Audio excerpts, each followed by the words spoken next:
बहुत सुंदर लड़की, वो देखिएगा जब टेढ़ टाल लड़का पसंद करती हैं सब। सुंदर लड़की को बुद्धि पता नहीं कहाँ होता है। वहाँ के लोग एकदम मंगरैला की तरह काला होते हैं सब, इतना भयानक काला होता है सब कि उनको देखकर हिंदुस्तान का अगुआ भाग जाएगा। दुल्हन की तो बातें छोड़िए, और हिंदुस्तान में जो बनेगी आलिया उसी को मिलेगा कालिया। यहाँ पर ये रेखा बोलिए फटाफट, कौन सी रेखा है बीचों बीच से जा रही है? ये रेखा है विषुवत रेखा। कौन सी रेखा? विषुवत रेखा। हमारा प्यारा भारत ये रहा, हमारा सारे जहां से अच्छा, ये हमारा हिंदुस्तान उत्तरी गोलार्ध में है, northern hemisphere of the earth. ये हमारा कौन सी रेखा? विषुवत रेखा। अरे ये क्या हो गया? यार टेक्निकल आदमी नहीं है हम, या नौटंकी कर रहा है। ये विषुवत रेखा हो गया। ये बबुआ एगो बात बता, तो जो विषुवत रेखा है वही ना सबसे ज्यादा गर्मी पड़ेगा। सबसे ज्यादा गर्मी कहां पड़ेगा? विषुवत रेखा पे पड़ेगा, क्योंकि सूर्य जाता है अधिकतम कहां तक? ये कर्क रेखा तक। कर्क रेखा भारत के बीचों बीच से गुजरती है, आपको भी पता है, 8 राज्यों से। थोड़ा बहुत तो आप भी पढ़े होंगे, शॉर्टकट, गमछा झाड़ू सब फालतू चीज होता है। अब यहां देखिए, ये तो है मकर रेखा बबुआ, ये है मकर रेखा, यही है ना मकर रेखा, इसमें तो किसी को दिक्कत नहीं है।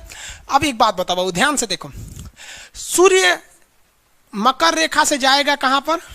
कर्क रेखा तक, और कर्क रेखा पर जाने के बाद यह वापस आएगा कहां पर? मकर रेखा पर। यानी कैंसर और ट्रॉपिकल इसी के बीच में घूमेगा ना, इसी के बीच में घूमेगा। अब जरा देखिए, जाते वक्त भी एक बार विषुवत रेखा पे चमक के गया सीधे, और आते वक्त भी एक बार विषुवत रेखा पे चमक गया, यानी 2 बार तो खड़े चमका।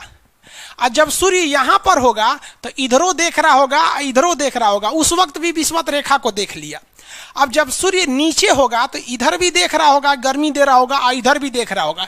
यानी ससुरा अगर आप विषुवत रेखा पे रह गए ना, जान ले लेगा सूर्य आपका, इतना ना गर्मी करेगा। इसलिए विषुवत रेखा पे जितने देश हैं ना, वहां के लोग एकदम मंगरैला की तरह काला होते हैं सब, इतना भयानक काला होता है सब कि उनको देखकर हिंदुस्तान का अगुआ भाग जाएगा। दुल्हन की तो बातें छोड़िए, लेकिन जितना सुंदर लड़की होती है सब ना, बहुत सुंदर लड़की, वो देखिएगा जब टेढ़ टाल लड़का पसंद करती हैं सब। सुंदर लड़की को बुद्धि पता नहीं कहाँ होता है। एक्चुअली भगवान जो है ना, सुंदरता बनाए, देखिए अगर किसी चीज में समय देंगे तो दूसरे चीज से समय काटना पड़ेगा। तो भगवान जिसको सुंदर बनाया ना, खूब सुंदर, तो उसको कुछ ना कुछ कहीं ना कहीं से समय काट लिया। तो जो बुद्धि बना रहा था तो बुद्धि काट लिया। तो जितना देखिए, जितना सुंदर लड़की की रहेंगी सर, अजबे सबसे फसल रहती है सर, एकदम खौराइल रहेगा, खूब सुंदर लड़की लेके घूमेगा। आप देखिए ना, एकरे देख लीजिए, ऐश्वर्या राय को कोना से बिया की हूँ, अभिषेक बच्चन, ओकरा से तो अच्छा अमिताभ था। सानिया मिर्जा को देख लीजिए, पगली, ओकरा पाकिस्तान मिलल था। बताइए, हम लोग उस टाइम खालिए थे लोग। हाँ, अजब हाल है भाई, अजब। प्रियंका चोपड़ा को देखिए, वो ऐसा ना जेसीबी ऐसा आदमी से शादी कैले, बुझाता हो का आदमी बुलडोजर है, तो वही हो गया।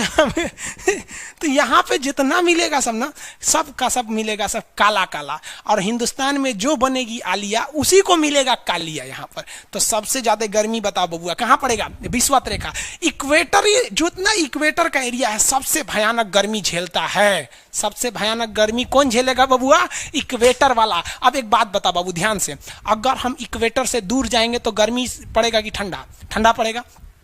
गर्मी वाले एरिया में लोग काले हो जाते हैं और ठंडी वाले एरिया में गोरे हो जाते हैं। यानी विषुवत रेखा से जितना दूर जाएंगे आप गोरे होते जाएंगे और वहां ठंडा लगने लगेगा। विषुवत रेखा के पास आएंगे तो काले हो जाएंगे, गर्मी लगेगा। अब एक काम करते हैं, और ये क्या निकल गया? हाँ चलिए, क्वेश्चन देखिए, फटाफट बताइए आंसर।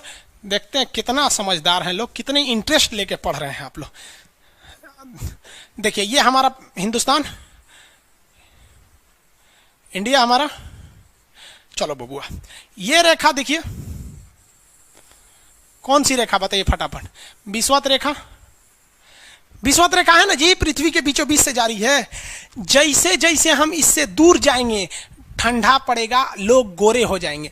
जैसे जैसे करीब आएंगे गर्मी पड़ेगा, लोग काले हो जाएंगे। हिंदुस्तान में देख रहे बबुआ, हिंदुस्तान में जल्दी से फटाफट, अब कमेंट ना बबुआ, फटाफट हिंदुस्तान, इंडिया में देखो, इंडिया में ये हमारा हिंदुस्तान। निचवा वाला केरला तमिलनाडु विषुवत रेखा के एकदम करीब है। तो साउथ के लोग में गर्मी ज्यादा पड़ता है और साउथ के लोग काला काला होते हैं। लोग साउथ इंडिया के लोग देखिएगा गोरे नहीं होते हैं, लेकिन जैसे जैसे आप विषुवत रेखा से दूर जाएंगे ठंडी पड़ेगा और लोग गोरे हो जाएंगे। और ऊपर जाइए और गोरे होंगे, और ऊपर जाइए और गोरे होंगे। सबसे ऊपर चले जाइए, कश्मीर चले जाइए। कश्मीर में खूब ठंडा, कश्मीर की कली, वाह वाह, समझ में आ गया। वहां कोई फेयर एंड लवली की जरूरत नहीं है। कश्मीर के लड़का लड़की सब गोरे होते हैं लोग। और नीचे दक्षिण भारत में देखेंगे तो सब झौंसल मिलता है, सब कुछ कुछ हीरोइन गोरी हो जाती हैं सब। अब बाल्टी में ससुर फेयर एंड लवली घोर के उसमें नहा लेगी से तो गोर ना हो जाएगी। उस समय भूगोल का नियम काम नहीं करता है यहाँ पर। समझ में आ रहा है कि नहीं आ रहा है? तो साउथ के लोग काले क्यों होते हैं?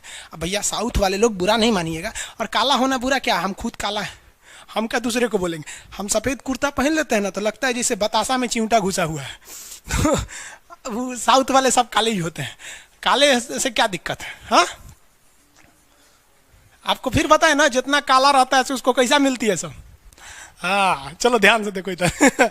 यहाँ समझिए, आप समझ में आया कश्मीर के लोग गोरे काय होते हैं? अच्छा, कश्मीर से तो ज्यादा गोर चाइना वाला होगा सर, ओसे गोर तो रूस वाला होगा सर। ऐसे रूस वाला को देखेंगे ना, व्लादिमीर पुतिन को देखिएगा तो लगेगा जैसे छीलल मुर्गी है।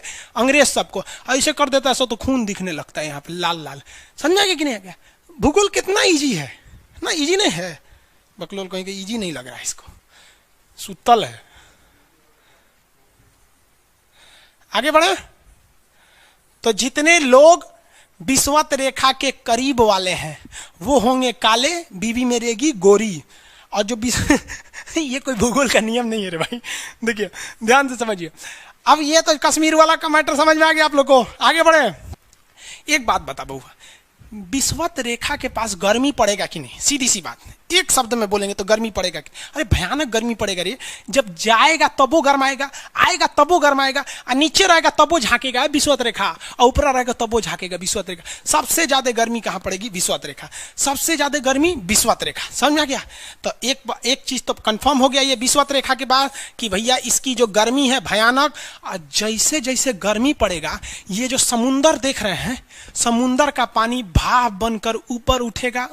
गर्मी के कारण कोई भी पानी एवापोरेट हो जाएगा, यानी क्या बन जाएगा? वाष्प बन के ऊपर उठ जाएगा। और यही वाष्प ऊपर जाके बना लेता है बादल। तो विषुवत रेखा के पास खूब ज्यादा बादल हो जाएंगे, और इतने बादल हो जाएंगे कि वहां वर्षा हो जाएगी। तो विषुवत रेखा के पास डेली 2 बजे वर्षा हो जाती है। कैसे हो जाती है? विषुवत रेखा के पास भयानक गर्मी के कारण वाष्प एवापोरेशन होता है, और ये एवापोरेशन होने के बाद बादल बन जाते हैं, और ये बादल बरसों रे मेघा बरस जाते हैं। तो आप कहेंगे कि सर ये 2 बजे काहे बोले, 4 बजे काहे नहीं बोले? तो रे बबुआ एक बात सुनो, धूप में जो गर्मी आती है वो 8 बजे के बाद आती है। सुबह 8 बजता है ना, मॉर्निंग का 8, उसके बाद ही धूप की गर्मी रहती है। 8 बजे के पहले धूप में उतना गर्मी नहीं रहता, इसलिए वाष्पीकरण नहीं हो पाता है। 8 बजे से धर वाष्प बनता है, ऊपर जाता है, और 12 बजे के बाद धूप से गर्मी वो खत्म होने लगती है 2 बजे तक। तो 2 बजे तक इतना ना बादल बन जाता है कि अब वो रोक नहीं पाता है। कहता है बकलोल कहेगा कल खुदे इतना बादल बना था, आज फिर बना दिया, कहाँ रखेंगे? बरसा दो, फिर अगले दिन बरसा दो। तो डेली 2 बजे से 4 बजे के बीच कहाँ बारिश होती है? तो सुनिए ध्यान से, क्वेश्चन पूछा था आपका छत्तीसगढ़ वाले में। तो छत्तीसगढ़ के पीसीएस के एग्जाम में क्वेश्चन पूछा था 2 से 4 में डेली वर्षा कहाँ होती है? तो लड़का मार दिया था मासीराम, मेघालय के चेरापूंजी मासीराम। वहां भाई साहब 365 दिन वर्षा होती है। 2 बजे से 4 बजे के बीच में जो वर्षा होती है वो विषुवत रेखा पे होती है। क्यों होती है समझ में आ गया?